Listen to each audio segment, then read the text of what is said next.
براہ راست لے چلتے ہیں میاں محمد نواز میرے شریف ریفرنس سے کانفرنس کرے ہیں۔ دستبرداری کی درخواست دائر کر دی ہے۔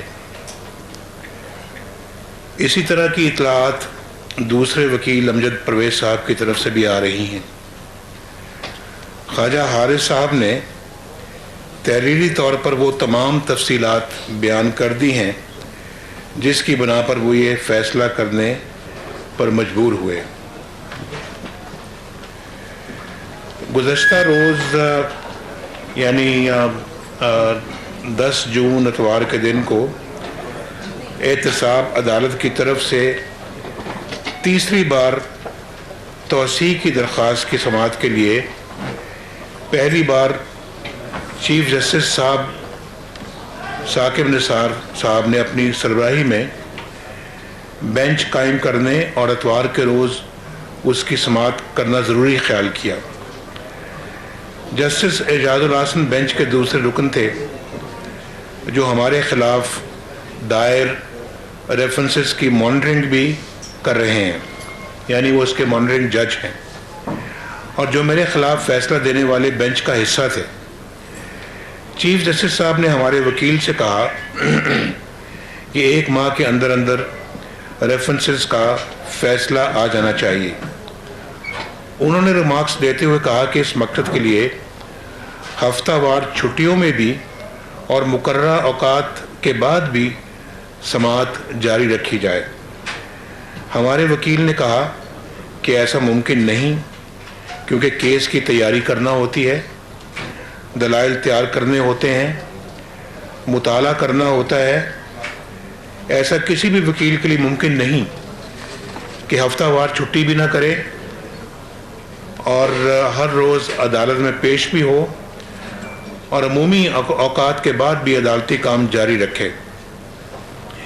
چیف جسٹس صاحب نے ان گزارشات کے جواب میں کہا کہ آپ مجھے دھمکیاں نہ دیں۔ انہوں نے یہ بھی کہا کہ آپ پیش نہیں ہو سکتے تو ملزمان کے وکیل بدل سکتے ہیں۔ اپنے تحریری آرڈر میں چیف جسٹس صاحب نے کہا کہ احتساب عدالت اپنے اوقات کار خود طے کرے۔ عدالت کو ہفتہ کے روز کارروائی کی اجازت بھی دے دی گئی۔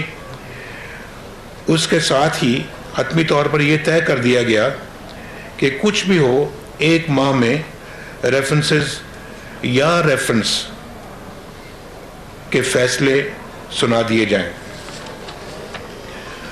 آج مجھے احتساب عدالت کی طرف سے کہا گیا کہ میں نیا وکیل کر لوں۔ میں نے اس کے لیے وقت مانگا ہے، کل اس میں مزید بات ہوگی، لیکن اب تک مجھے یہی معلوم ہوا ہے کہ کوئی بھی وکیل ان کڑی شرائط، اتنے لمبے اوقات کار اور ہفتہ وار چھٹی کے دن بھی پیش ہونے کے لیے تیار نہیں۔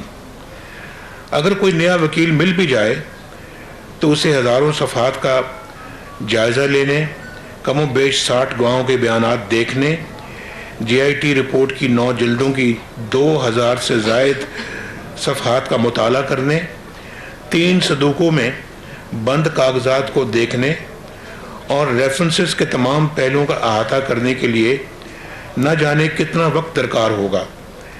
ایسا ممکن نہیں کہ وہ کل وکالت نامہ جمع کرائے اور پرسوں دلائل شروع کر دیں۔ یہ قانون و انصاف کا کھلا مذاق اڑانے والی بات ہے۔ مجھے نہیں معلوم کہ پاکستان کی 70 سالہ عدالتی تاریخ میں کسی احتساب عدالت پر اس طرح کی قدغنیں لگائی گئی ہوں۔ آج تک کسی وکیل کو مجبور کیا گیا ہو کہ سارا دن رات گئے تک مقدمہ لڑے اور چھٹی والے دن بھی پیش ہو۔ یہ سب کچھ آئین کے آرٹیکل 10A، آرٹیکل 25 اور فیئر ٹرائل کے بنیادی تقاضوں کے خلاف ہے۔ یہ انصاف اور قانون کے تمام تقاضوں کے خلاف ہے۔ میرے بنیادی حقوق بری طرح سلب کیے جا رہے ہیں۔ میں اپنے حق دفاع یعنی رائٹ آف ڈیفنس سے محروم کیا جا رہا ہوں۔ ایسا ماحول بنا دیا گیا ہے کہ میں وکیل کی خدمات سے بھی محروم ہو گیا ہوں۔ آج تک نیب کی طرف سے مختلف افراد پر ہزاروں مقدمات دائر ہیں. کیا کسی ایک بھی مقدمے کی اس طرح روزانہ کی بنیاد پر سماعت ہو رہی ہے؟ میں جس عدالت میں پیش ہوتا ہوں اس کے پاس بھی 40 دیگر مقدمات ہیں. کیا چیف جسٹس صاحب کو کچھ علم ہے کہ وہ مقدمات کب درج ہوئے، ملزموں نے کتنی پیشیاں بھگتیں اور اب تک کیا کارروائی ہوئی؟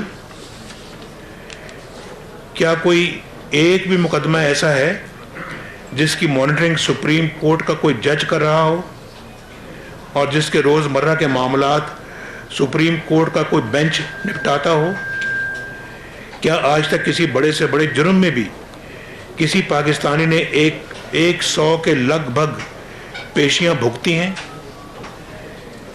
کیا چیف جسٹس صاحب جانتے ہیں کہ جسٹس رشٹ از جسٹس کرشٹ؟ آج تک کس وکیل کے لیے یہ حکم جاری ہوا ہے کہ وہ بغیر تیاری کا وقت لیے مشین کی طرح عدالت میں حاضری دے؟ یہ اپنی نوعیت کا عجیب مقدمہ ہے کہ جو چل تو ایک احتساب کورٹ میں رہا ہے لیکن دوڑیں سپریم کورٹ سے ہلائی جا رہی ہیں. اگر ماتحت عدالت کی کارروائی پر اس طرح اثر انداز ہوا جائے، اس طرح وکلاء صفائی پر دباؤ ڈالا جائے، ان حربوں سے مجھے حق دفاع سے محروم کر دیا گیا، ان حالات میں میں کس توقع کے ساتھ اپیل میں جاؤں گا اور کس کے پاس جاؤں گا؟ آپ کو معلوم ہے کہ مانیٹرنگ جج وہ ہیں جو فیصلے کے اندر بھی شامل تھے، فیصلہ بھی انہوں نے کیا، اب مانیٹرنگ بھی وہی کر رہے ہیں اور اپیل بھی ان لوگوں کے پاس لگے گی. میں آپ کو یہ بتانا چاہتا ہوں کہ ریفرنسز میں تاخیر کی تمام تر ذمہ داری استغاثہ پر ہے. پہلی، دوسری اور تیسری توسیع استغاثہ ہی نے مانگی، میں نے نہیں. جب بھی عدالت نے پوچھا کہ کیا ملزمان کی طرف سے تعاون نہیں ہو رہا تو یہ بات ریکارڈ پر لانا پڑی کہ وکلاء صفائی کی طرف سے کوئی تاخیر نہیں ہوئی، یعنی خواجہ حارث کی طرف سے کبھی کوئی تاخیر نہیں ہوئی. ہمارے وکلاء نے ایک بھی پیشی کے لیے نئی تاریخ کا تقاضا نہیں کیا. میں اب تک 100 کے لگ بھگ پیشیاں بھگت چکا ہوں. مجھے اپنی اہلیہ سے ملنے کی اجازت بھی نہیں دی جا رہی، لیکن میں نے اور میرے وکلاء نے ہر حال میں تعاون جاری رکھا. گزشتہ روز چیف جسٹس صاحب نے کہا کہ میں تشہیر کے لیے بیوی سے ملنے کی اور چھٹی کی بات کرتا ہوں. مجھے ان ریمارک سے بہت دکھ اور صدمہ پہنچا.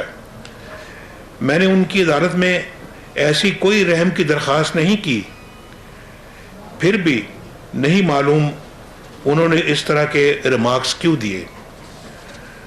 مجھے نہیں معلوم کہ کون سا آئین، کون سا قانون اور کون سا ضابطہ اخلاق انہیں اس طرح کی دل آزاری کی اجازت دیتا ہے. پاناما کے نام سے شروع ہونے والے کھیل کی یہ آخری قسط ظلم اور ناانصافی کی انتہائی افسوسناک نظیر ہے. اب تک بہت سے راز کھل چکے ہیں اور بہت سے سوالوں کے جواب آنے ہیں. قوم کو پتہ چلنا چاہیے کہ فضول، لغو اور لا یعنی قرار دی گئی پٹیشن کیسے معتبر ہو گئی، جے آئی ٹی کیسے بنی، واٹس ایپ کالز کس نے کی اور کس نے کروائیں، پھر جے آئی ٹی نے کہاں کہاں کیا گل کھلائے.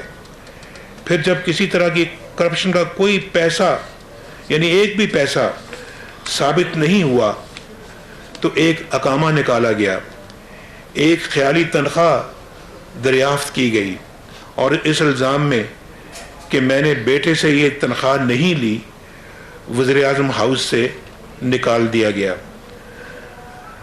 آمدنی سے زیادہ اثاثے بنانے کے الزام میں 3 ریفرنسز بنانے کی مثال بھی نہیں ملتی. پھر بات نہ بنی تو ضمنی ریفرنس لائے گئے. آپ سب جانتے ہیں کہ ضمنی ریفرنس لائے گئے اور مجھے یہ کہنے پہ میں مجبور ہوا کہ کب تک یہ ضمنی ریفرنسز آتے رہیں گے. کیا جب تک کچھ ایسا گھڑ نہیں لیا جاتا تو اس وقت تک یہ ریفرنس بھی آتے رہیں گے, کیس بھی چلتا رہے گا. کرپشن کیک بیک کمیشن کا تو کوئی ثبوت تو دور کی بات ہے, الزام تک بھی نہیں ہے. تو کس چیز کا انتظار کیا جا رہا ہے اس کیس کے فیصلے میں؟ بار بار موقف بدلے گئے, ہماری درجنوں درخواستیں رد کی گئیں, لیکن ہم نے پوری استقامت کے ساتھ تمام زیادتیوں, تمام ناانصافیوں, تمام حق تلفیوں کا سامنا کیا. اللہ کا شکر ہے کہ استغاثہ اپنے تمام دعووں میں ناکام رہا. بہت سی دوسری عجیب و غریب باتوں کے علاوہ یہ معاملہ بھی قابل ذکر ہے. عدالت نے یہ طے کر لیا تھا کہ تینوں ریفرنسز کے فیصلے ایک ساتھ سنائے جائیں گے. ہماری یہ استدعا رد کی جا چکی تھی کہ تینوں ریفرنسز ایک ساتھ سنے جائیں, کیونکہ ایک ہی الزام کے تحت کئی ریفرنسز نہیں بن سکتے. لیکن بعد میں عدالت نے اپنے اس فیصلے سے بھی انحراف کر لیا کہ تینوں ریفرنسز کے فیصلے ایک ساتھ سنائے جائیں. اور اب انتخابات سے عین پہلے ریفرنسز کے فیصلہ کن موڑ پر یہ صورتحال پیدا کر دی گئی ہے. ابھی تو 3 میں سے 2 ریفرنسز کے گواہوں پر جرا بھی نہیں ہوئی. مجھے نہیں معلوم کہ کیا میرا حق دفاع اہم ہے یا الیکشن سے پہلے فیصلہ. قانون و انصاف کے تقاضے اہم ہیں یا پھر الیکشن سے پہلے فیصلہ. کیا پاکستانی شہری کے بنیادی حقوق اہم ہیں یا پھر الیکشن سے پہلے فیصلہ. میرے وکلا کو جبراً بغیر تیاری ہر روز عدالت پیش ہونے اور عدالتی مرضی و منشا کے اوقات کی پابندی کا حکم دیا جا رہا ہے. انہوں نے اس حکم کی پابندی سے معذرت کر لی ہے. کوئی نیا وکیل فوری طور پر یہ بوجھ اٹھانے کے لیے تیار نہیں. اسے مقدمے کے مطالعے اور تیاری کے لیے وقت چاہیے, اور مجھے حق دفاع سے محروم کر کے کٹہرے میں کھڑا کر دیا گیا ہے. میں قومی تاریخ کے اس المیے کی طرف بھی ضرور اشارہ کرنا چاہتا ہوں کہ اس ڈکٹیٹر کی کس طرح بلائیں لی جا رہی ہیں جس نے 2 بار ملک کا آئین توڑا, جو آرٹیکل 6 کے تحت غداری کا مرتکب ہوا, جس نے 60 ججوں کو بال بچوں سمیت قید کر دیا, جس نے آئین پاکستان میں منمانی ترامیم کی, جس نے پاکستان کو دہشت گردی کی آگ میں جھونکا. لیکن میں آخر میں یہی کہوں گا کہ اگر 25 جولائی کے انتخابات سے قبل میرے بارے میں کوئی فیصلہ کرنا ضروری یا مجبوری ہے تو پھر فیصلہ کر دیجئے. اگر ایسا ہی ہے تو یہ قانون اور انصاف, آئینی تقاضوں, بنیادی انسانی حقوق اور عدالتی روایات کی دھجیاں اڑانے کے مترادف ہے. بہت بہت شکریہ آپ کا. بس میں نے آج نہیں, اب اس کے بعد سوالات نہیں ہیں.